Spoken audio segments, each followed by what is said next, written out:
Kita tanya apakah DPR masih berfungsi sebagai alat kontrol dari pemerintahan? Silakan dijawab sendiri. Apapun orangnya, karena udah sistemnya rusak, ya orang tersebut akan ikut sistem gitu. Tapi kan masalah begitu rusakkan sistem sampai kalau malaikat masuk pun akan jadi rusak katanya.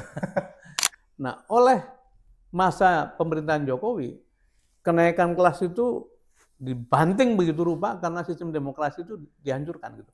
Dan mengakibatkan kerusakan yang sekarang tertinggal gitu.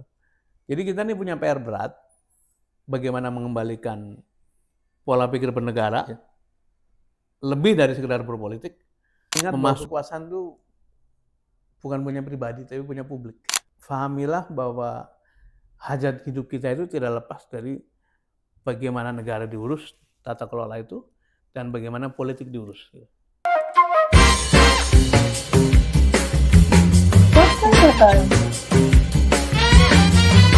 Audio Jungle.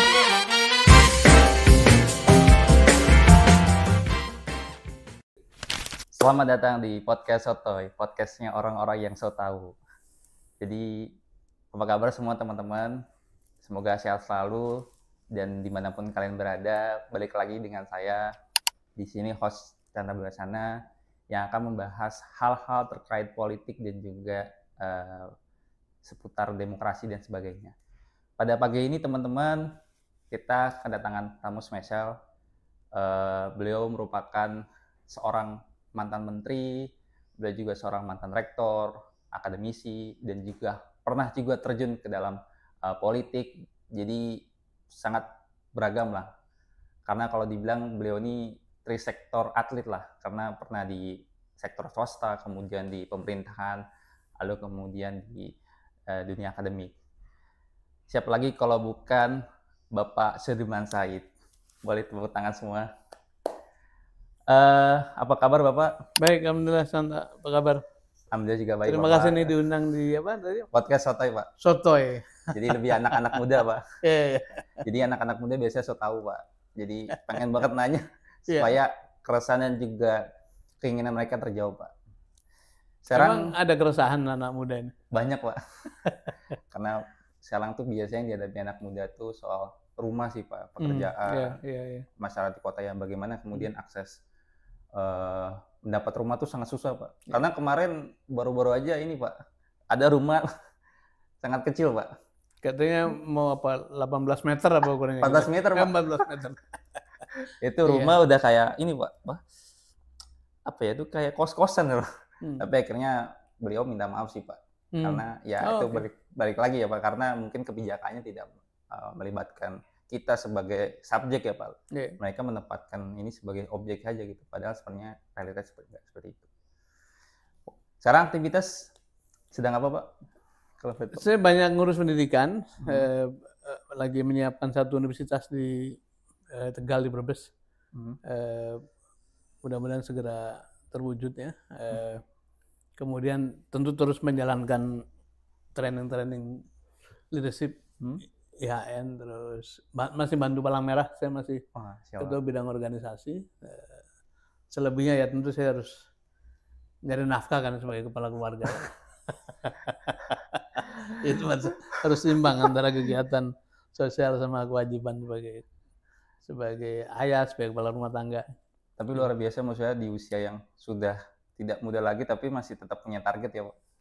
Supaya hidup terus kan, supaya pikiran terus bekerja. Dan itu kayak malah dinasihati semakin kita tambah usia sebaiknya jangan berhenti aktivitas. Tentu saja kita ngukur ukur fisik, kesehatan segala macam. Yang penting sehat terus dan mohon doa buat dari teman-teman yang muda-muda. Amin. Semoga Pak SS selalu sehat selalu Pak. Semoga tujuan-tujuannya juga tercapai Pak. Amin. Nah Pak, pada pagi kali ini sebetulnya saya awalnya ingin membahas tentang reformasi birokrasi dan juga good governance. Kaitannya tentang tata kelola bernegara dan juga kebijakan. Tapi baru-baru ini ada yang menarik perhatian saya Pak. Terkait putusan MK mengenai jeda pemilu. Pemilu yang 2 tahap ya? Iya. Pemilu nasional sama pemilu daerah. Hasil evaluasi yang tadinya serentak kemudian dirasa oleh teman-teman kalau tidak salah Perludem yang mengajukan gugatan ya Pak. Perludem. Perludem. Yeah. Akhirnya dipisah gitu. Nah, tapi saya ingin memantik dengan sebetulnya antara reformasi birokrasi dengan proses politik ini saling berkaitan enggak sih Pak? Atau karena saya percaya bahwa sebetulnya proses politik ini mempengaruhi reformasi birokrasi. Yeah. Kadang orang bilang bahwa apapun orangnya karena udah sistemnya rusak, ya orang tersebut akan ikut sistem gitu. Tapi kan masalahnya orang ini kan produk dari politik gitu. Nah itu kan kadang-kadang orang menilainya dua hal yang berbeda. Tapi saya percaya bahwa proses politik itu akan melahirkan suatu produk atau dari reformasi atau kebijakan publik yang akan baik juga gitu. Yeah. Gimana Bapak memandang hal ini Pak? Dulu Prof. Mahfud pernah mengatakan, Prof. Mahfud MD, begitu rusakkan sistem sampai kalau malaikat masuk pun akan jadi rusak katanya. Mungkin itu satu apa ya, warning atau satu cynical yang karena kegalauan dari sejumlah orang. Saya juga termasuk yang risau ya. Tapi saya ingin mencoba lihat lebih agak proporsional gini. Tapi saya boleh menyampaikan pesan dulu ya sebelum menjawabnya. Ini hari-hari ini kan muncul banyak sekali kasus-kasus ya, korupsi ya. Terutama yang kaitan dengan Pertamina itu muncul tersangka baru segala macam. Sebagian saya kenal sebagai orang baik yang mudah-mudahan dia hanya keseret-seret. Tapi sebagian juga saya kenal sebagai bagian dari masalah besar di dalam rantai pasok Pertamina. Di luar Pertamina ada kasus apa tuh? Kelapa sawit, kasus dulu timah segala macam. Saya ingin ngingetin ke teman-teman yang muda-muda nih, baik yang sedang belajar menjadi politisi barangkali, atau sudah menjadi politisi, atau teman-teman atau para sahabat-sahabat sedang dalam kekuasaan. Pertama harus diingat bahwa kekuasaan itu bukan punya pribadi, tapi punya publik. Itu harus terus diingat. Artinya apa? Tidak bisa kita menggunakan kekuasaan, otoritas, kewenangan, keleluasaan atau diskresi itu untuk kepentingan pribadi. Dan ketika campur-campur antara pribadi dan publik itu, disitulah letak masalahnya gitu. Dan seluruh kasus-kasus yang barusan saya katakan itu sebetulnya adalah when you cross the line ya, melewati otoritas publikmu untuk kepentingan pribadi, itulah masalah itu. Itu yang pertama. Yang kedua, kekuasaan itu karena punya publik ya terbatas. Ada pergiliran. Jadi ketika duduk jangan terus merasa bahwa akan di situ selama-lamanya. Sehingga kalian lebih hati-hati, lebih waspada. Karena suatu saat ketika kita tidak di situ lagi, urusan akan mulai muncul tuh. Kalau tidak hati-hati. Saya pernah dinasihati oleh seorang senior, Pak Kuntoro Mangkusubroto almarhum. Ketika saya menjadi menteri, beliau katakan begini, Man, yang kamu mesti ingat itu bukan ketika kamu tanda tangan dokumen, kemudian dengan sukacita menyerahkannya pada yang bersangkutan atau pada yang butuh atau mempublikasikannya. Yang kamu mesti ingat itu ketika dokumen itu dilihat orang 5 tahun setelah kamu tidak ada di sana, 10 tahun tidak ada di sana, kemudian tidak ada yang bisa menjelaskan. Nah karena itu yang paling penting adalah jangan sampai kita meninggalkan jejak-jejak dari perbuatan kita. Jangan sampai kita berbuat sesuatu yang bisa menimbulkan jejak buruk sehingga satu ketika, dan kalau kita lihat itu kan masalah-masalah yang terjadi tahun 2014, 2013, 2017 muncul hari ini. Karena tadi ternyata ada tindakan-tindakan yang tidak bisa melepaskan diri dari kepentingan pribadi. Yang ketiga yang pengen saya ingatkan itu, there is no such a perfect crime. Tidak ada kejahatan yang sempurna. Dulu banyak orang-orang merasa dirinya untouchable gitu ya. Seolah-olah semuanya bisa diatur gitu. Enggak tuh, satu persatu tumbang gitu. Dari mulai cerita klasik Al Capone di Amerika, Godfather setengah fiksi ya. Tapi itu akhirnya satu persatu tumbang juga. yang di Indonesia sebut nama-nama yang dulu disebut tidak tersentuh. Akhirnya ada yang kejeduk tiang listrik, masuk penjara akhirnya gitu kan. Dipotong sekarang, Pak. Terserah, mungkin sekarang karena uangnya juga bisa dipotong, tapi jangan lupa bahwa orang-orang yang pernah melalui itu tuh sebetulnya tidak lagi utuh sebagai human ya secara bebas gitu ya. Jadi pasti ada yang hilang gitu. Jadi yang sekarang sedang dalam kekuasaan juga saya ingin pesan, hati-hatilah, umurmu tidak akan selamanya, apalagi kekuasaanmu. Boleh mengatur supaya berkuasa selama-lamanya, termasuk yang sedang diributkan dari Solo itu kan. Tapi selalu ada batas, dan ketika batas itu tiba, sebaiknya kita ada dalam husnul khotimah. Dan itu sebelum kembali pada poin tadi. Nah sekarang kita masuk ke urusan politik, birokrasi, sama cerita awalmu itu kan. Iya. Kalau sedikit menarik garis itu sebetulnya mengapa masyarakat sekarang sulit dapat rumah, anak muda sulit dapat pekerjaan, kesenjangan begitu lebar. Sedikit sekali orang kaya yang menguasai sebagian besar rekening bank. Sedikit sekali orang kaya yang menguasai sebagian besar lahan produktif. Itu adalah hasil dari tata kelola tuh, tata kelola negara. Jadi tidak muncul begitu saja. Tata kelola negara itu dari mulai strategi, visi, policy dan sebagainya lah gitu. Kebijakan akhirnya sampai pada peraturan-peraturan kepada siapa negara berpihak. Tapi di hulunya namanya politik kan. Ada cara mengurus undang-undang di sana, ada cara ngurus membagi dan mengumpulkan resources, memberikan izin, menunjuk siapa yang akan mengemban satu posisi tertentu. Jadi ini semuanya berkaitan tuh. Dan saya ingin juga menyampaikan pesan pada teman-teman muda. Hidupmu, hidup kita ke depan terutama.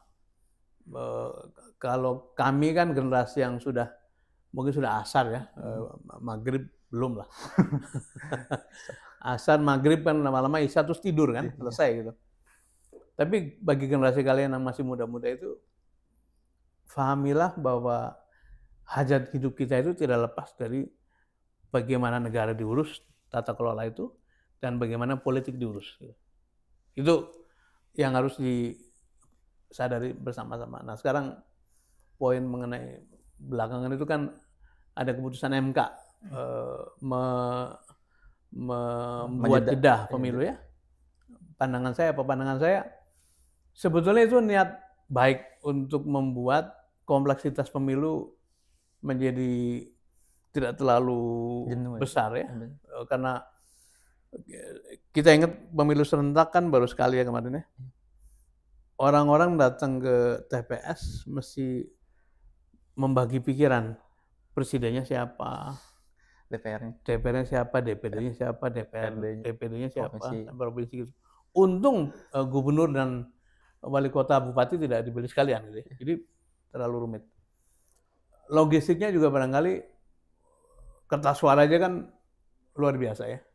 Jadi itu niat untuk membagi kompleksitas, itu yang pertama. Yang kedua, sebetulnya ada satu desain politik yang baik, karena begitu pemilu digabung, itu nanti ada cerita bagaimana menentukan calon kepala daerah itu ternyata dikaitkan sama susunan kabinet di pusat. Kalau partai sana nggak mau bergabung sama calon ini, maka bisa jadi jatah menterinya berkurang. Itu kan terjadi kemarin ya. Akibatnya banyak calon-calon yang sebetulnya dikehendaki masyarakat. Jangankan menang, maju pun nggak bisa gitu. Dijegal. Artinya hak rakyat untuk memperoleh pemimpin yang dikehendaki itu dipotong oleh elit. Nah, kalau dibagi dua begitu, mudah-mudahan setelah selesai pemilu nasional, ketemulah DPR, DPD, DPR RI, kemudian ketemulah presiden susun kabinet, tenang, nanti ditata lagi konfigurasi daerah. Ada resikonya adalah harus ada perpanjangan, tapi sebenarnya kan pernah terjadi beberapa kali dan tidak ada masalah. Saya juga punya pandangan sebaiknya jangan ditunjuk PLT atau penjabat, tapi perpanjang aja, karena pada waktu menunjuk penjabat itu cenderung ada persepsi ngatur-ngatur supaya yang ditunjuk itu adalah petugas-petugas yang bisa memenangkan partai yang sedang yang berkuasa. Gitu. Itu praktik yang tidak sehat. Jadi harusnya ini bisa dijaga. Nah, saya khawatir betul karena reaksinya DPR adalah mau ngotak-ngatik undang-undang mengenai Mahkamah Konstitusi. Ini yang saya sebut sebagai kenapa ya kita ini kok tidak mengalokasikan sebagian pikiran, hati, konsentrasi, atensi untuk ngurus negara. Kenapa semuanya diabdikan bagi politik? Gitu. Artinya saya membedakan antara berpolitik sama bernegara. Berpolitik itu pokoknya adu kuat, siapa yang menang dia yang kuat dan dia boleh menentukan apa saja gitu ya. Sementara bernegara itu kan harus ada unsur-unsur. Kalau saya lakukan ini tuh generasi berikutnya gimana ya? Ada etika ya. Ada etika, ada kepatutan, ada pikiran jangka panjang. Makanya kan ada yang bilang politisi itu hanya memikirkan bagaimana terpilih kembali pada next election. Negarawan berpikir soal nasib dari generasinya gitu. Masa depan. Nah kita ini agak makin hari makin kehilangan aspek kenegaraan itu. Jadi yang terjadi adalah berpolitik. Nah, maka ketika ada pihak yang mengusulkan supaya negara diatur dengan cara tadi, dengan cara pemilu diberi jarak, politiknya main. Karena merasa DPR lebih kuat, ya sudah aturan MK-nya dirubah gitu. Nah itu yang sebenarnya mencemaskan karena kalau ini terus-menerus terjadi, ya kapan kita mau beres gitu. Tapi Pak, menarik Pak mengenai putusan MK. Kalau kita tarik 2 tahun ke belakang Pak, kita tahu MK banyak mengeluarkan putusan-putusan yang dalam tanda kutip ya Pak, kontroversial. Dari pertama ambang batas pencalonan presiden dan wakil presiden, kemudian itu membuat gaduh gitu. Lalu kemudian tiba-tiba jadi hero nih Pak, lewat keputusannya ya mengenai ambang batas pencalonan kepala daerah saat itu. Dulu ada keputusan mengenai usia calon wakil presiden ya, kemudian sempat ada ke gubernur juga kan, walaupun dilawan habis-habisan oleh masyarakat. Kedua itu mengenai tadi ambang batas kepala daerah yang kemudian tidak ada lagi Pak threshold di daerah gitu. Lalu sekarang ini kemudian mengenai jeda pemilu. Kalau saya lihat sih banyak kemudian masyarakat yang bergantung pada Mahkamah Konstitusi Pak. Kalau menurut saya idealnya kan ini ranahnya DPR Pak, yang bagaimana kemudian mereka merepresentatifkan aturan dan juga aspirasi masyarakat. Tapi saya nggak tahu Pak, memang kalau menurut saya secara bermasyarakat mungkin oke setuju, tapi kan dalam prinsip bernegara saya rasa nggak seperti itu Pak. Kalau tiba-tiba kita semua bergantung pada Mahkamah Konstitusi. Ada suasana terlintas dalam benak sebagian yang mengamati MK itu. MK ini sedang menebus dosa ya, tanda kutip lah. Karena keputusan menurunkan usia atau persyaratan menjadi wakil presiden itu atau menjadi presiden itu kan benar-benar diabdikan bagi seseorang ya. Yang itu bagi mereka merupakan ya kekeliruan lah. Mereka kira-kira malu besar lah ya, dan sampai-sampai kan ketuanya diberhentikan karena dianggap melakukan pelanggaran etik berat. Jadi komposisi yang sekarang itu seperti sedang menata ulang persepsi bahwa MK bisa menjadi sandaran publik. Memang konsekuensinya atau dilemanya adalah bisa crossing the line dan sekarang partai-partai menganggap tidak konstitusional. Tapi sekarang mari kita lihat dengan jernih. Sejak 10 tahun yang lalu, sejak Jokowi memimpin sampai selesai, sekarang masih ada residunya, betapa banyak proses-proses pelumpuhan atau penganjuran fungsi dari lembaga-lembaga negara. Kita tanya apakah DPR masih berfungsi sebagai alat kontrol dari pemerintahan? Silakan dijawab sendiri itu. Saya nggak mau menimbulkan. Tapi apakah fungsi-fungsi legislasi, fungsi pengawasan, fungsi budget dilakukan dengan benar? Itu pertanyaan. Kita tanya apakah BPK berfungsi sebagai supreme audit body yang seharusnya dipimpin oleh kaum profesional yang betul-betul mengerti hukum, mengerti keuangan, mengerti keuangan negara gitu. BPK sekarang dipenuhi dengan para politisi. yang cara memilihnya langsung di antara mereka gitu. Dan betapa banyak skandal-skandal yang dilakukan oleh BPK gitu, menjual temuan, menjual opini segala macam itu. Kita tanya lagi apakah DPD berfungsi sebagaimana mestinya gitu. Sampailah pada MK kan. Nah, MK saya katakan tadi sedang mencoba jadi memang secara keseluruhan kembali kita ini walaupun reformasi itu menata begitu rupa, begitu baik lah, check and balance gitu. Tapi oleh praktek politik 10 tahun terakhir, terutama di bawah kepemimpinan Joko Widodo, mengalami tadi penghancuran. Orang menyebut demokrasi mengalami kemunduran atau backsliding. Kemudian hukum hancur-hancuran. Saya sedih dengan polisi, saya prihatin dengan polisi, saya simpati pada polisi karena baru pada periodenya Pak Jokowi muncul istilah parcok. Itu kalau saya polisi saya merasa terhina tuh, karena polisi diberi budget luar biasa besar dan di antara institusi pemerintah adalah polisi yang kenaikan budgetnya paling tinggi dalam 20 tahun terakhir, tapi kok malah dijuluki sebagai parcok. Artinya itu partai atau alat pemenangan pemilu dari sekelompok itu sangat tidak baik. Kemudian bagaimana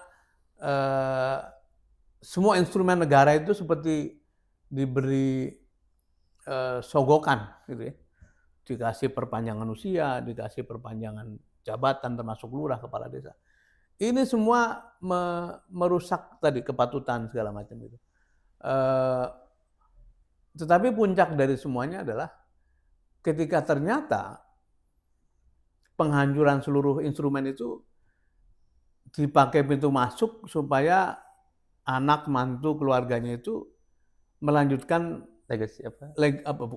Saya tidak mau menyebut legacy itu konotasinya baik gitu ya. Melanggengkan kekuasaan. Padahal kekuasaan yang diurus dia itu selama 10 tahun berlangsung begitu buruk gitu. Tapi mau diteruskan itu. Mengapa KPK dihancurkan di masa Presiden Joko Widodo? Ya ujungnya hanya kepingin memberi keleluasaan supaya praktek-praktek korupsi yang berlangsung itu seperti tidak ada kontrol gitu.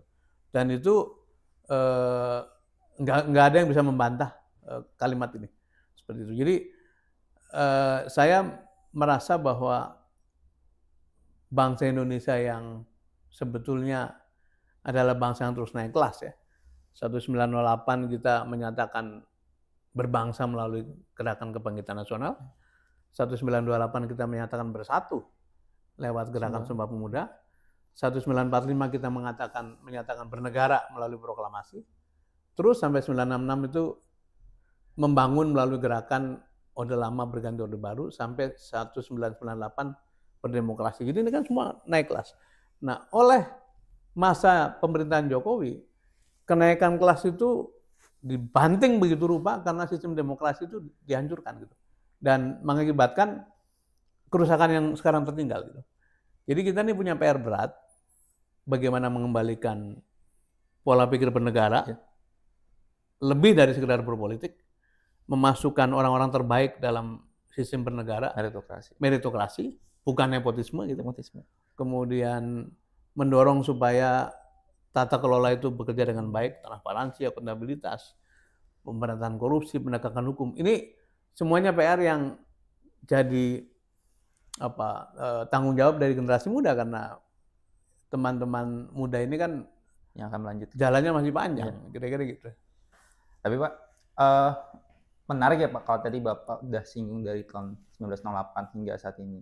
Sebetulnya apakah ini, kalau saya singgung di buku Bapak ya Pak, mengenai demokrasi ideal gitu, jalan panjang menuju demokrasi ideal yang rumit. Karena saya yakin bahkan di tahun eranya Pak Soekarno pun kita sering bongkar pasang Pak, sistem demokrasi. Nah, apakah ini sudah sejalan Pak dengan apa yang kemudian dicita-citakan bahkan di reformasi saat ini Pak? Kembali kalau lihatnya siklus yang agak panjang, kan ada siklus yang menunjukkan selalu ada koreksi gitu ya. Ketika perjuangan meraih kemerdekaan itu berlangsung parokial, lokal, ada Yong Ambon, Yong Java, Yong Sumatera, Yong Celebes segala macam. Koreksinya apa? Sumpah Pemuda kan. menyatakan satu bangsa, satu bahasa, satu tanah air Indonesia gitu.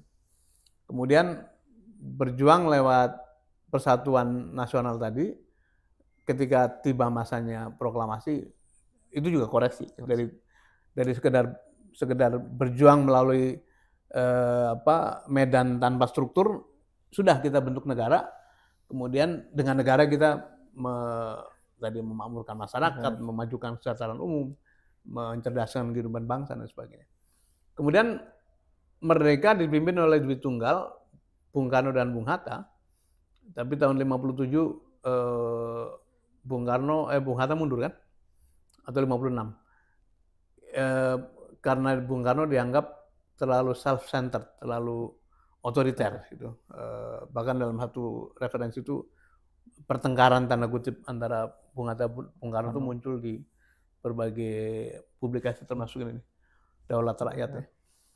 Itu koreksinya adalah ini kok negara yang muncul politik sebagai panglima gitu. Yeah. Jadi mercusuar, membuat Indonesia seperti gagah di luar, tapi sebenarnya dalamnya remuk karena pendidikan nggak diurus, kesejahteraan nggak diurus. Maka koreksinya adalah Orde Baru muncul dengan kesadaran membangun tadi. Maka yang diurus Pak Harto awal-awal adalah sandang, pangan, papan, sekolah, kesehatan dan sebagainya gitu. Terus ketika makin sejahtera, orang membutuhkan demokrasi, membutuhkan partisipasi. Tidak mau dia menolak, atau kita semua menolak otoritarianisme. Maka muncul demokrasi. Jadi sebetulnya akan terus terjadi koreksi. Apakah nanti akan terjadi koreksi? Saya yakin akan terjadi koreksi.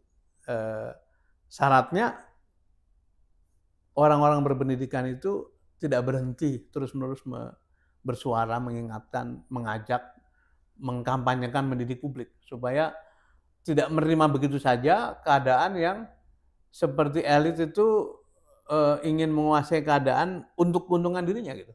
Nah itu jadi demokrasi ini sebenarnya sudah harus bekerja lebih dari sekedar cangkang atau prosedur, tapi harus sampai kepada substansi. Nah kapan koreksi terjadi tergantung kita semua. Kalau orang-orang yang rasional, yang punya pengetahuan baik, yang punya wawasan baik, diam menerima begitu saja ya sudah makin lama. Tapi suatu hari sistem yang rusak itu tidak bisa menyangga dirinya gitu.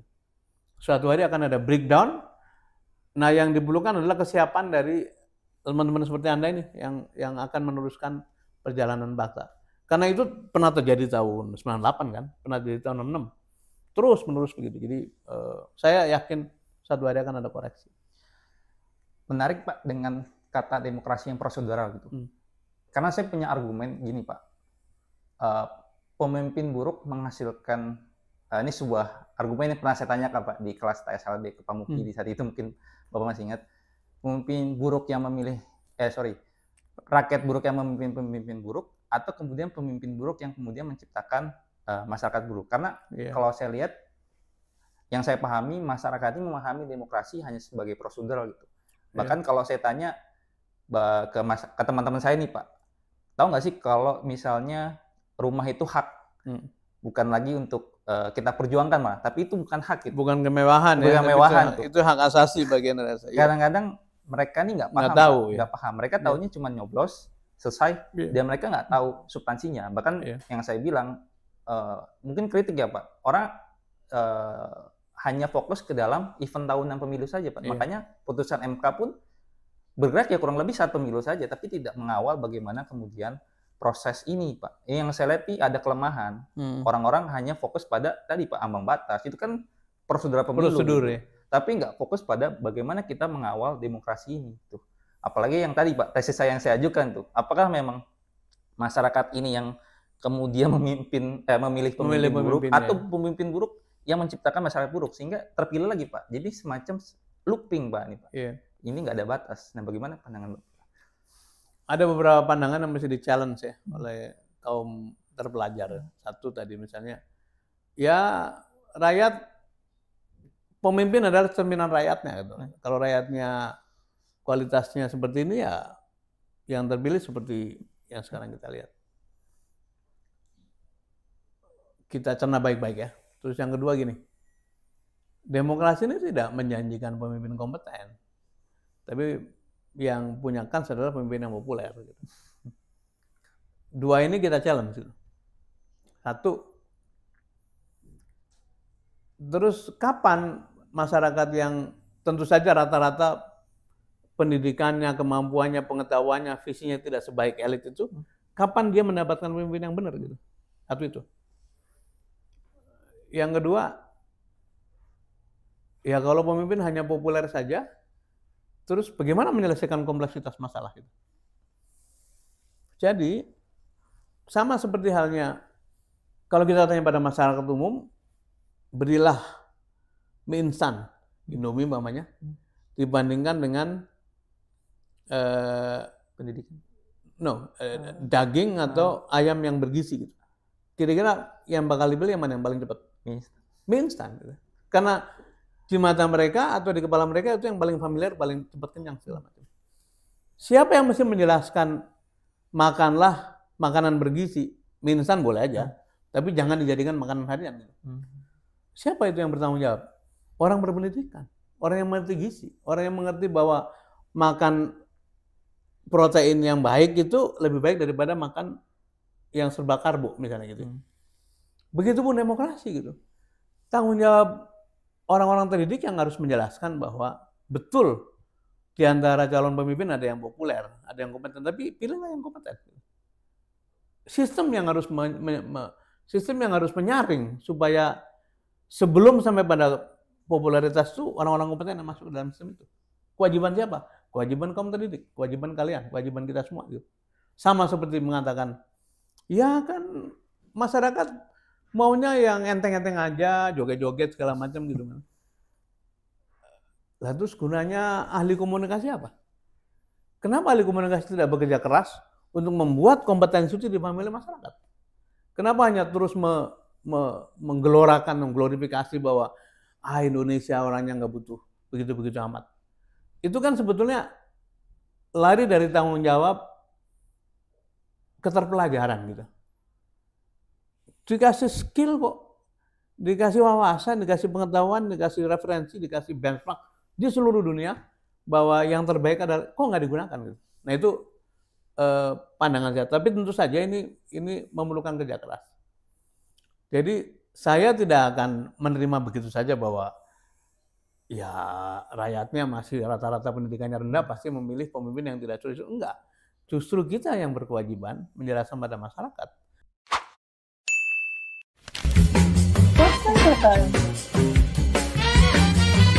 Audio Jungle.